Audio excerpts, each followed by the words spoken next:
Hello Jira users. In this tutorial, discover the power of customization with the Performance Objectives app for Jira. Let's dive into custom colors. Easily personalize your charts by changing the color of each x-axis item directly from your chart. Select from a preset palette of 20 colors or get specific with hex or RGB color codes. If you're a Jira administrator, you have the ability to set up a custom color palette for the entire instance.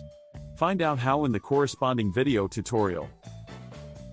Now, let's explore the custom reorder feature. With a simple drag and drop, customize the sort order of x-axis items right from your chart.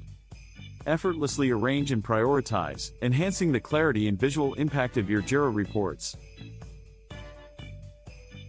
Custom reorder feature is available in the Performance Objectives and Multi-Metric Combined Gadgets, Windrows and Radial Bar charts, provided the display by field is not a date type.